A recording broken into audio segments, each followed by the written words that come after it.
Hello students, कैसे हैं आप सब। उम्मीद करता हूं आप सभी लोग स्वस्थ होंगे, मस्त होंगे और अपनी पढ़ाई भी एकदम अच्छे से कर रहे होंगे। तो दोस्तों, जैसा कि आपने अभी 12th पास आउट किया है तो आपके दिमाग में ये डाउट चल रहा होगा कि हम जो है 12th के बाद क्या कोर्स करें, क्योंकि कई स्टूडेंट जो है कंप्यूटर में अपना करियर बनाना चाहते हैं। तो कंप्यूटर में हमें कौन सा बेस्ट कोर्स रहने वाला है, आज की इस वीडियो में चर्चा करेंगे। अब आप कहेंगे आप कैसे बता सकते हो कि कौन सा कोर्स अच्छा है। तो दोस्तों, मैं अपने एक्सपीरियंस के हिसाब पर आपको बताऊंगा कि कौन सा कंप्यूटर कोर्स आपके लिए बेस्ट रहने वाला है, किसमें ज़्यादा करियर ऑप्शंस होते हैं, किसमें ज़्यादा जॉब मिलने के चांस रहते हैं। तो जैसा कि आप जानते हैं कि मैं 12th क्लास को पढ़ाता हूं, 10th क्लास को पढ़ाता हूं, साथ ही साथ आपको ये नहीं पता है कि मैं कंप्यूटर का भी एक टीचर हूं। तो आज की इस वीडियो में ही मैं आपको बताऊंगा कि मैं कंप्यूटर पढ़ाता हूं और उस पर क्या क्या सब्जेक्ट पढ़ाता हूं, है ना। तो दोस्तों, जैसा कि आप यहाँ पर स्क्रीन पर देख रहे हैं, वीर कंप्यूटर एजुकेशन, ये मेरा ही चैनल है एंड मैं यहाँ पर जो है कंप्यूटर की नॉलेज शेयर करता हूँ। तो अगर आप कंप्यूटर में अपना करियर बनाना चाहते हो, कंप्यूटर को स्टडी करना चाहते हो, तो आप इस चैनल को जरूर सब्सक्राइब कीजिएगा। क्योंकि ये मैंने पहले क्यों नहीं बताया, क्योंकि मैं चाहता था कि आप डिस्टर्ब ना हो, है ना। अब 12th आपका हो गया है तो अब आपको करना क्या है, अब आपको अगर कंप्यूटर फील्ड में जाना है तो इस चैनल को सब्सक्राइब कर लेना है। क्योंकि इस चैनल पर मैं ओ लेवल की अभी तैयारी करा रहा हूँ फिलहाल, एंड जो भी आप कोर्स करना चाहते हो वो मुझे आप कमेंट में बताएंगे एंड उसके ऊपर भी मैं वीडियोस लाने की पूरी कोशिश करूंगा। तो मेक श्योर कीजिएगा चैनल को सब्सक्राइब कर लेना, क्योंकि इसमें आपका ही फायदा होने वाला है। तो चलिए दोस्तों, आज के टॉपिक्स पर आ जाते हैं। तो आज का हमारा क्या टॉपिक रहने वाला है, तो यहाँ पर आप देख सकते हैं 12th के बाद, है ना। अब 12th आपने कर लिया तो 12th के बाद कौन सा कंप्यूटर कोर्स करना चाहिए, है ना। इस टॉपिक के बारे में आपको काफ़ी सारी ढेरों वीडियोस मिल जाएंगी यूट्यूब पर, लेकिन आज की इस वीडियो में मैं आपको बिल्कुल रियल और जेन्युइन बातें ही बताऊंगा, है ना। तो कौन सा कंप्यूटर कोर्स हमें करना चाहिए। देखिए, कंप्यूटर कोर्स मैंने यहाँ पर जितने लिखे हैं ना वो कम रह जाएंगे, क्योंकि कंप्यूटर कोर्स बहुत सारे होते हैं, लेकिन जो मोटे मोटे कोर्स हैं, यानी कि जो ज़्यादा प्रचलित हैं, है ना, जो ज़्यादा फेमस कोर्सेस हैं, तो वो यहाँ पर मैंने लिख लिए हैं। आज की इस वीडियो में मैं इनके ही बारे में आपको बताने वाला हूं कि आपके लिए कौन सा सूटेबल रहने वाला है। तो यहां पर बात करते हैं, सबसे पहले जो आपका कोर्स आता है ना, CCC। आपने सुना होगा भाई, आपने अपने फ्रेंड्स ने या फिर अपने रिश्तेदारों में आपने सुना होगा कि वो सजेस्ट करते हैं आपको कि CCC कोर्स कर लो, फायदे ही फायदे हैं, गवर्नमेंट जॉब में भी लग जाते हैं। तो बिल्कुल सही, CCC जो है गवर्नमेंट जॉब से में मांगा जाता है, तो इसीलिए स्टूडेंट्स इसे करते हैं। बाकी इसका कोई और रोल है नहीं। बस आप में इसमें करना क्या होता है, आपको बेसिक नॉलेज मिल जाती है ना। CCC की फुल फॉर्म होती है कोर्स ऑन कंप्यूटर कॉन्सेप्ट्स, है ना। तो आपके जितने भी कंप्यूटर के कॉन्सेप्ट्स होते हैं वो आपके क्लियर हो जाते हैं। तो इसलिए मैं आपको बोलूँगा CCC तो आपके लिए मैंडेटरी ही है ना। ज़्यादा टाइम नहीं लगेगा एंड कितनी फीस लगेगी वो भी मैं आपको बताऊंगा। फिलहाल में आपको CCC कोर्स कर ही लेना चाहिए। क्यों?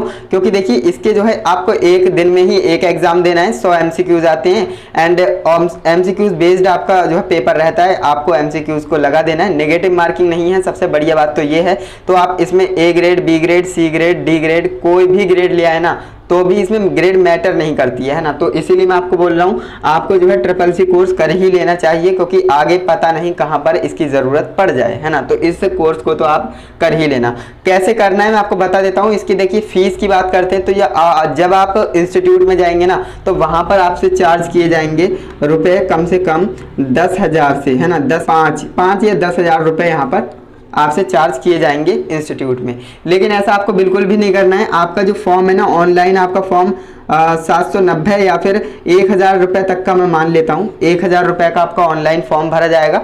फॉर्म भरने के बाद आपको करना क्या है, यूट्यूब सर या फिर आप किसी भी बैच को जो है ज्वाइन कर सकते हैं। यूट्यूब पर काफ़ी टीचर्स पढ़ाते हैं, यानी कि मैंने भी जो है CCC का पूरे जो MCQs होते हैं ना, मोस्ट इंपॉर्टेंट, एंड मैंने वो वीडियोस बनाकर रखी हुई हैं। तो वहाँ से देखकर आप अगर उन वीडियोस को देख लेते हैं ना, टॉप 10 वीडियोस हैं, बस इतनी ही वीडियोस आपको देखना है, देन आपका जो CCC है ना वो क्वालिफाई हो जाएगा, गारंटीड, है ना, 100% गारंटीड। तो इसीलिए मैं आपको बोलूँगा, आपको इंस्टीट्यूट से करने की कोई ज़रूरत नहीं है, क्योंकि वहाँ पर बहुत ज़्यादा पैसे चार्ज किए जाएंगे आपसे। तो इसीलिए मैं आपको बोल रहा हूँ, आपको ऑनलाइन ही करना है ना। 1,000 रुपये आपके जाएंगे, ऑनलाइन फॉर्म भरना, देन आप एग्ज़ाम का जो भी आपका एग्ज़ाम सेंटर होगा वहाँ पर जाकर एग्ज़ाम देंगे तो आपका रिजल्ट आ जाएगा। क्लियर है? तो ये आपको करना ज़रूरी है। अब बात करते हैं भाई DCA। आखिर ये DCA कोर्स क्या है ना। DCA का नाम आपने सुना होगा, diploma in computer application. Computer की जो एप्लीकेशन होती है ना, उसका जो है एक डिप्लोमा है ना, उसका एक डिप्लोमा है। तो डिप्लोमा करना ज़रूरी है या नहीं, तो ये आप पर डिपेंड करता है। अगर आप डायरेक्ट बैचलर डिग्री करना चाहते हो तो वो भी कर सकते हो, जैसे कि यहाँ पर जो है BCA हो गया, बीटेक हो गया, बीएससी सीएस हो गया, तो ये बैचलर डिग्री हो गई, है ना। लेकिन मैं आपसे बोलूँगा आप वो कहते हैं ना कि सीढ़ी बाई सीढ़ी आपको चढ़ना है। ऐसा नहीं कि डायरेक्ट आप 5 सीढ़ी को छोड़कर 6ठी सीढ़ी पर पैर रखोगे तो आप ऑब्वियसली नीचे गिर जाओगे। तो इसीलिए मैं आपको बोलूँगा आपको बिल्कुल स्टेप बाय स्टेप चलना है ना, तभी आपको अच्छी ग्रोथ देखने को मिलेगी। तो मैं आपसे यही बोल रहा हूँ कि आपको ट्रिपल-सी करना है। ट्रिपल-सी लगभग 1 से 3 महीने के अंदर आपका एग्जाम हो जाता है ना, फॉर्म भरने के बाद। एंड इसके बाद डिप्लोमा, जो डीसीए का डिप्लोमा है, ये 6 मंथ्स का होता है। कितने मंथ्स का होता है? 6 मंथ्स का होता है डीसीए, है ना, डिप्लोमा इन कंप्यूटर एप्लीकेशन। इसमें होता क्या है, ये और डीसीए दोनों सेम है। इसका मैं फुल फॉर्म बता देता हूँ, advance diploma in computer application. इसका होता है डिप्लोमा इन कंप्यूटर एप्लीकेशन, इसका होता है advance diploma in computer application. तो इसमें एडवांस लग गया ना, तो इसका मतलब ये है कि इसमें एडवांस लेवल पर आपको सारी चीज़ें सिखाई जाती हैं। देखिए इसमें होता क्या है, 6 मंथ्स मिलते हैं और ये हमारा 12 मंथ्स का होता है, यानी 1 साल का ये हमारा कोर्स होता है। तो आप खुद ही अंदाज़ा लगा सकते हो ये 6 महीने में हमें कितना ही सिखा देगा, है ना। ये आपका 12 महीने का कोर्स है, तो इसमें बहुत सारी चीज़ें आपको सीखने को मिलेंगी। हिंदी, इंग्लिश, टाइपिंग और MS Excel, MS PowerPoint, Photoshop वगैरह सारी चीज़ें आपको इसमें सीखने को मिलती हैं। तो इसीलिए मैं आपको बोलूँगा अगर आपके पास थोड़े टाइम का जो है इशू है, टाइम कम है, तो आप डीसीए करिए। अगर आपके पास टाइम भरपूर है, टाइम है आपके पास, तो आप जो है एडीसीए के तरफ ही जाइएगा। क्लियर है? ये किसके बाद करना है? ट्रिपल-सी के बाद। ट्रिपल-सी मैंने आपको बोल दिया, करके रख लीजिए, कोई दिक्कत नहीं है। 1000 का फॉर्म भरा जाएगा, आप एग्जाम को क्वालिफाई करके रिजल्ट आपको मिल जाएगा। तो ये करना जरूरी है। फिर इसके बाद आप चाहें तो डिप्लोमा या फिर बैचलर डिग्री दोनों कर सकते हैं। अगर आपके पास ज़्यादा टाइम है तो आप डिप्लोमा करिए, उसके बाद आप बैचलर डिग्री करिए। ये जो है अच्छा तरीका होता है स्टेप बाय स्टेप चीज़ों को समझने का। हालांकि इसमें आपको टाइम लगेगा, लेकिन आप एक टाइम ऐसा आएगा जब आप जो है कंप्यूटर की एप्लीकेशन पे महारत हासिल कर चुके होंगे, है ना। तो ये आपका हो गया। क्लियर है ये दोनों कोर्सेज के बारे में। अब ये PGDCA क्या होता है ना, PGDCA post graduate diploma in computer application, ये इसकी फुल फॉर्म होती है। आप जो है DCA के बाद इसे कर सकते हैं, है ना, DCA के बाद इसे कर सकते हैं। हालांकि ADCA के बाद भी कर सकते हैं, या फिर आप डायरेक्ट एडमिशन भी ले सकते हैं, क्योंकि काफ़ी सारे कॉलेजेस डायरेक्ट एडमिशन दे देते हैं। क्लियर है? 12th के बाद। तो ये सारी चीज़ें होती हैं। एंड ये जो कोर्स मैंने आपको बताया है ना, ये आप 10th के बाद भी कर सकते हो। लेकिन जो आपका O लेवल कोर्स है, ध्यान से सुनिएगा, जो आपका O लेवल कोर्स है, A लेवल कोर्स है, ये 4 लेवल के कोर्स होते हैं। देखिए O level, A level, B level और C लेवल। क्लियर है? ये 4 लेवल होते हैं। तो इसमें क्या होता है, देखिए ऐसा नहीं कि आप डायरेक्ट A लेवल कर सकते हैं, ऐसा नहीं। आपको A लेवल करने से पहले O लेवल करना ज़रूरी है। और अगर आप चाहते हो कि मैं B लेवल करूं, तो B लेवल के लिए आपको ये दोनों कोर्सेज पहले करने पड़ेंगे। ध्यान से समझिएगा। तो यानी कि ये जो है सीक्वेंस वाइज है। O लेवल के बाद ही आप A लेवल कर पाएंगे, A लेवल के बाद ही आप B लेवल, और B लेवल के बाद ही आप C लेवल कर पाएंगे। क्लियर है? और ये जो 4 कोर्सेज मैंने आपको बताया ना, ये 4 कोर्सेज ये आपके 12th के बाद होते हैं, है ना, 12th के बाद होते हैं। ये भी आप याद रखेंगे। कहीं आप O लेवल का एडमिशन ले आते तो वहाँ पर जो है 12th मांगा जाता है। 12th के बाद ही आप O लेवल के कोर्स कर सकते हैं, ये वाले। क्लियर है?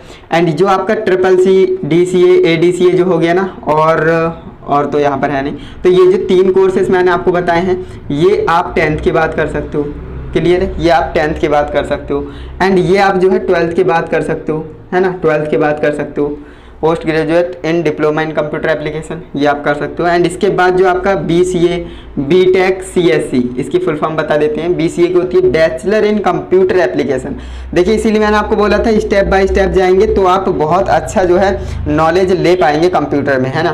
तो देखिए अब होता क्या है, आपने डिप्लोमा इन कंप्यूटर एप्लीकेशन कर लिया, डिप्लोमा आपको मिल गया, यानी कि आपने डिप्लोमा किया किस पे? कंप्यूटर एप्लीकेशन पे। अब आप जा रहे हैं बैचलर डिग्री पर, है ना, बैचलर इन कंप्यूटर एप्लीकेशन। तो यहाँ पर आपको और एडवांस नॉलेज मिलेगी, है ना।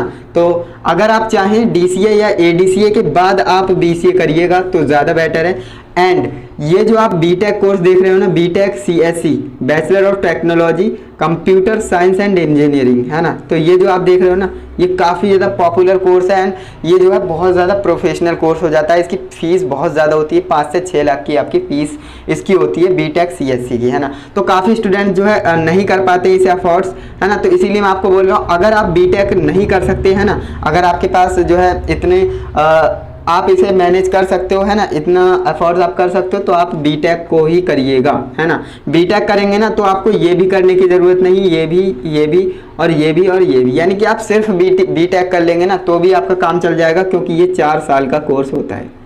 ये 4 साल का कोर्स होता है बीटेक सीएससी। इसमें आपको बिल्कुल कंप्यूटर साइंस का इंजीनियर बना दिया जाता है ना। तो ये मैंने आपको बता दिया, ये भी आपका 12th के बाद होंगे। ये तीनों जो कोर्स मैं आपको बता रहा हूँ ना, बीसीए, बीटेक और बीएससी सीएस, ये आपके 12th के बाद ही होते हैं ना, 12th के बाद ही होते हैं। और ये आपका 3 साल का होता है, और ये भी आपका कितना 3 साल का होता है।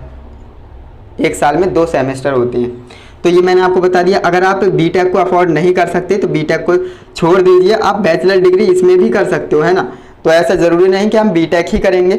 बीटेक अगर आप नहीं कर पा रहे हो किसी रीज़न से तो आप बीसीए भी कर सकते हो। और अभी मैं कंपेयर भी करूँगा थोड़ा बहुत कि आपको बीटेक और बीसीए और बीएससी सीएस में से क्या बेटर है आपके लिए, है ना। एंड इसके बाद हम बात करते हैं बीएससी सीएस, है ना। बीएससी सीएस आखिर क्या होता है? तो देखिए बीएससी सीएस में क्या है, bachelor of science computer science, है ना। Bachelor of science in computer science, ये आपका कोर्स होता है किसमें? कंप्यूटर साइंस में। सबसे पहले हम कंपेयर करते हैं। देखिए बीटेक तो है ही सबसे बढ़िया, इसे क्या ही कंपेयर करें।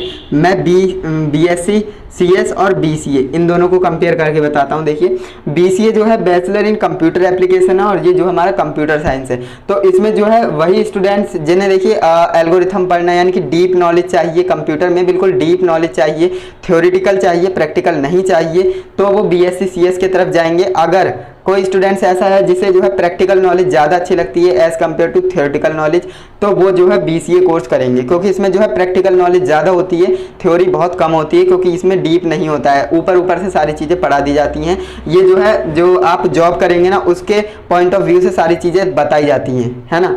एंड ये जो आप देख रहे हैं बीएससी सीएस, तो इसमें जो है डीप नॉलेज मिलेगी एंड इसमें थ्योरेटिकल ज़्यादा होगा, प्रैक्टिकल कम होगा। और रही बात टाइम की, तो यहाँ ये भी आपका 3 साल का होता है और ये भी 3 साल का होता है। 1 साल में 2 सेमेस्टर होते हैं। अब बात करते हैं फीस की। तो देखिए जो आपका बीसीए कोर्स है ना, इसकी फ़ीस ज़्यादा होती है ना, इसकी फ़ीस ज़्यादा होती है, और बीएससी सीएस की फ़ीस कम होती है ना। तो ये भी आप ध्यान रखेंगे, फीस को देखते हुए आप कोर्स में एडमिशन लेंगे। एंड ओ लेवल कितने साल का होता है? तो ये मैंने बताया नहीं आपको, ये आप 1 साल, है ना, 6 महीने, आपके ऊपर डिपेंड करता है कि आप कितने में कर सकते हो। देखिए इसकी टोटल फीस की बात करें, अगर आप इंस्टीट्यूट से करेंगे ना तो आपसे जो है 50 से 60 हज़ार, देखिए 50 से 60 हज़ार रुपये लग जाएंगे इंस्टीट्यूट से।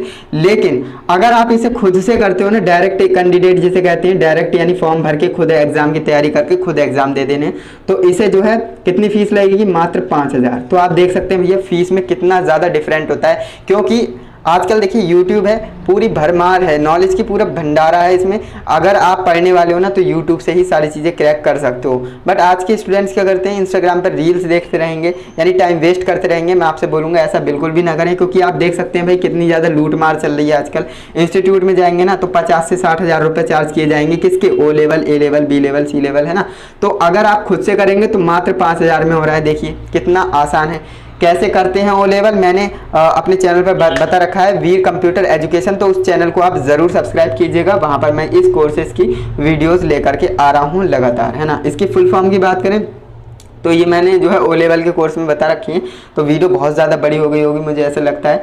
तो आपको करना क्या है, इसमें देखिए 4 जो है ओ लेवल के बारे में मैंने वीर कंप्यूटर एजुकेशन पे ऑलरेडी बता रखा है, तो मैं टाइम वेस्ट नहीं करूँगा आपका। वहाँ पर जाइएगा, उस चैनल को विजिट करिएगा, वहाँ पर आप इसकी नॉलेज ले सकते हो। तो चलिए दोस्तों, आई होप आपके सारे डाउट्स को मैंने क्लियर किया होगा। एंड कोई डाउट है तो कमेंट में बताइएगा। वीडियो अच्छी लगी है तो लाइक कीजिएगा, अपने दोस्तों के साथ भी शेयर करना। इस चैनल को भी सब्सक्राइब कर लेना, क्योंकि इस चैनल पर भी आगे मैं और भी पढ़ाई से रिलेटेड वीडियोस लाऊंगा। एंड जो भी आप कोर्स कर रहे हो ना वो कमेंट ज़रूर कीजिएगा। तो मिलते हैं नेक्स्ट इंटरेस्टिंग इन्फॉर्मेटिव वीडियो के साथ। तब तक के लिए जय हिंद, वंदे मातरम।